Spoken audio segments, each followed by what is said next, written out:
कहाँ गए? पुष्करम च प्रयागम च काशीं गोदावरीं तथा हरिक्षेत्रम कुरुक्षेत्रम श्रीरंगम सेतुबंधनम। नारद जी बोले मैं समस्त तीर्थों में गया पर ना पश्यम पुत्र मिच्छर महामनः संतोष कार्यक्रम, मुझे कहीं शांति नहीं मिली। नारद जी सारा संसार, एक बार नारद जी आ गए आपके यहाँ, वृंदावन भी आए और हैदराबाद भी गए नारद जी। काहे को गए? शांति देखने गए। शांति कहाँ है?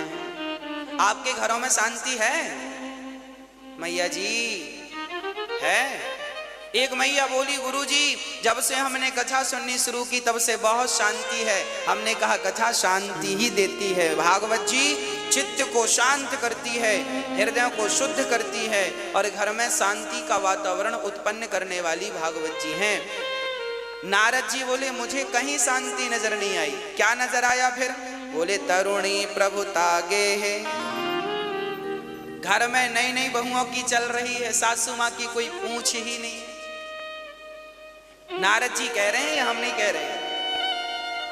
नारद जी कहते हैं सासू माँ की कोई पूछ नहीं है। अच्छा सासू माँ की पूछ है कि नहीं? मैया आपकी पूछ है? हाँ, हनुमान जी की तो पूछ थी, आपकी है कि नहीं? राम जाने है पूछ है। सारा झगड़ा इस पूछ का ही है। महाराज जी हमें पूछा नहीं, महाराज जी हमें बैठने को भी नहीं पूछा, महाराज जी हमें चाय को भी नहीं पूछा। झगड़ा किस बात का है? बहू कहती है सास ने फटी साड़ी को नहीं पूछा, तो सास कहती है तुमने कब पूछा हमसे खाने को। सारे घरों में झगड़ा किस बात का है? पूंछ का। इसलिए हनुमान जी लंका गए थे तो अपनी इस पूंछ में आग लगवा के आए थे। जितने जल्दी हो सके आप लोग भी अपनी अपनी पूंछ को जला दो। होली आ रही है, जला दो इस पूंछ को, नहीं तो ये पूंछ आपको जलाएगी। ये जो अहंकार की पूंछ है ना, हमें नहीं पूछा, हमें नहीं पूछा। अरे नहीं पूछा तो नहीं पूछा, तुम काहे मरे जा रहे हो? क्यों परेशान हो रहे हो? अपनी अहंकार की पूंछ को जलाकर भस्म कर दो, तब शांति मिलेगी। कोई पूछे ना पूछे, मेरी माँ आप लोगों ने अपने चाबी दूसरों को दे रखी है। प्रॉब्लम यहां आप बहिर्मुखी हो। देखना दो बातें हैं। एक व्यक्ति वो है जो बहिर्मुखी है। बहिर्मुखी किसे कहते हैं? जो बाहर ज्यादा देखता हो। एक व्यक्ति वो होता है जो अंतर्मुखी होता है। बाहिर्मुखी वाला व्यक्ति ऐसा होता है, आपने हमें गाली दी, हमें बुरा लग जाएगा, हमें फलाने ने गाली दी। ये बहिर्मुखी आदमी है। स्त्री और पुरुष दोनों को बोल रहा हूं। आप बहिर्मुखी हैं तो सास की बात बुरी लगेगी, बहू की, जेठानी की, देवरानी की, पड़ोसी की, पड़ोसन की, सबकी बात बुरी लग सकती है। हमें पूछा नहीं, क्योंकि आप बहिर्मुखी, आप बाहर के व्यवहार को देख रहे हैं। जबकि अंतर्मुखी, अंतर्मुखी कौन है? जो बाहर से कोई मतलब ना रखे, जो अंदर में भगवान का चिंतन करता हुआ, सबको भगवान जानकर प्रणाम करता हुआ आगे बढ़ता रहे, वह व्यक्ति अंतर्मुखी है, शांत चित्त। उसे कोई फर्क नहीं पड़ता कि आप हमें गाली दे रहे हैं या आप हमारे सामने हाथ जोड़ के खड़े हैं, कोई फर्क नहीं पड़ता। जो व्यक्ति बहिर्मुखी है, आज वो व्यक्ति बहुत दुखी है। हमारे साधु संत जो जंगल में जा जा के उल्टे लटके रहते हैं, भजन करते हैं, ये क्या कर रहे हैं? ये अपने आप को अंतर्मुखी ही तो बना रहे हैं। और ये जरूरी नहीं है कि आप घर छोड़ के जंगल जाएं तो अंतर्मुखी बने। आप पत्नी पति परिवार के बीच में रहकर अंतर्मुखी बनिए। सुदामा जी अंतर्मुखी थे, पत्नी के साथ और बच्चों के साथ रहते थे। मिल जाए तो खा लेते थे, नहीं मिले तो भूखे रह जाते थे। ना शिकायत करते थे, ना किसी से झगड़ा करते थे। अंतर्मुखी। कोई गाली दे दे, चल भैया हमने कोई पाप किया होगा जिसका परिणाम हमें गाली के रूप में मिल गया, कोई दो थप्पड़ गाल पे जमा दे तो कोई बात नहीं भैया, हमने कोई पाप किया होगा तो थप्पड़ हमें दो पड़ गए, कोई बात नहीं। हम भगवान का चिंतन करने आए। हमें 100 साल तो जीना है, 100 साल में भी 20 साल निकाल दो। 10 साल तो कुछ समझ में ही नहीं आया, छोटे थे, कपड़े पहनने का भी ज्ञान नहीं था। 10 साल के बच्चे को भी ठीक से कपड़ा पहनना नहीं आता, माँ पहनाती है। चलो कपड़ा पहनना आ भी जाए तो उसके कोई बहुत अच्छा सांसारिक क्रियाएं नहीं आती। 10 साल वो निकाल दो और बाद के 90 साल के बाद जिंदा रह गए तो ना चलना आएगा ना खाना आएगा, तो 20 साल ये 80 साल की एज बची। यदि 100 साल के हो तो 80 साल पकड़ के चलो।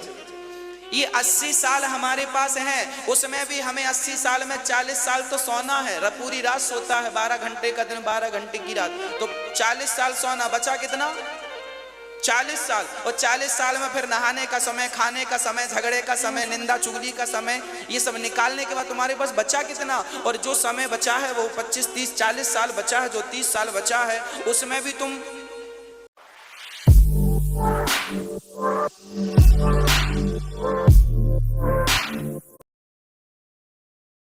झगड़ा ही करोगे।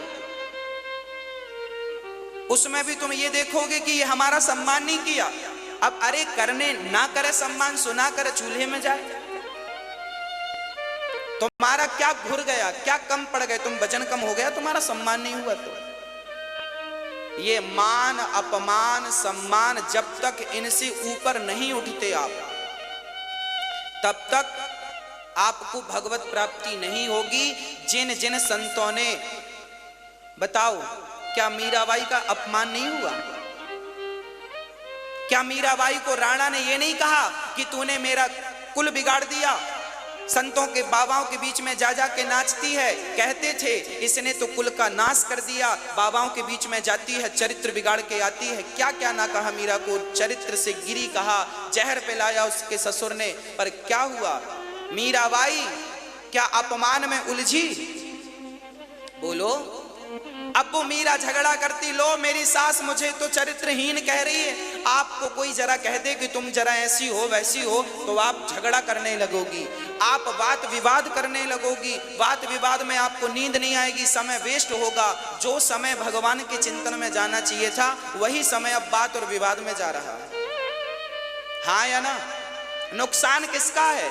आप हमें गाली दे के आगे बढ़ जाएंगे, पर हम रात भर सोचते रहेंगे फलाने ने गाली दी गाली दी। आप तो आराम से सो रहे हैं, हम सोच रहे हैं, क्योंकि हम बहिर्मुखी हैं, क्योंकि हम बहिर्मुखी हैं। मीरा को गालियां दी लोगों ने, जलील किया, पर मीरा ने जानती थी इनसे झगड़ा करके क्या करेंगे, इनके मुंह क्या लगे।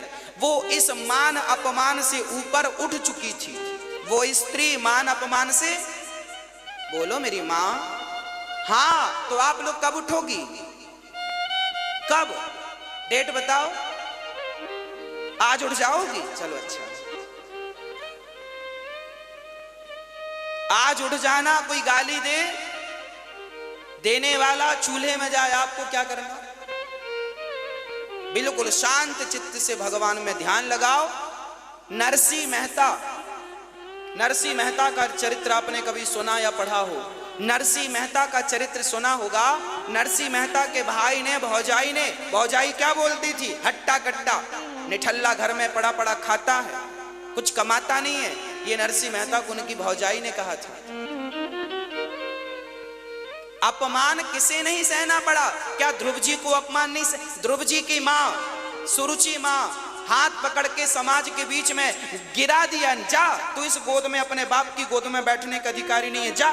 अब सोचो, भरी सभा में आपको हाथ पकड़ के निकाल दिया जाए, क्या ये अपमान नहीं है? आप लोग यहाँ तो 500 लोग बैठे हैं, 1000 लोग बैठे हैं, उस सभा में लाखों लोग बैठे थे जहां ध्रुव जी का हाथ पकड़ के नीचे गिराया गया था। उनकी सौतेली माँ ने गिराया, पर धन्य है ध्रुव जी। उनकी माँ के पास जब वो गए कि माँ मेरा अपमान कर दिया माँ ने, तो मान अपमान उनकी सुनी थी। माँ ने समझाया, बेटा मान अपमान त्याग दे, कोई तेरा अपमान नहीं करता, कोई तेरा सम्मान नहीं करता, जा मान अपमान का त्याग करके मन भगवान में लगा। और जब मान अपमान से मन को हटाकर भगवान में मन लगाया तो उन्हें भगवान प्राप्ति होगी। भगवान और झगड़ा करो, तुमने हमारा अपमान किया, हमारे बेटे का, हम भी तुम्हारा करेंगे, फिर करो झगड़ा, इसी में समय गुजरेगा, कोर्ट कचहरी भी जाना। तो ये करने आए हो क्या? बाहिर्मुखी बनोगे तो बहुत झगड़े हैं। बाहिर्मुखी इंसान कभी हंसता नहीं है, बाहिर्मुखी इंसान कभी ठहाका नहीं लगाता, हमेशा ही रोता रहता। बाहिर्मुखी है ना, बाहर की तरफ देखता। अंतर्मुखी बनो। क्या बनो? अंतर्मुखी बनो। बाहर की तरफ देखने ही नहीं।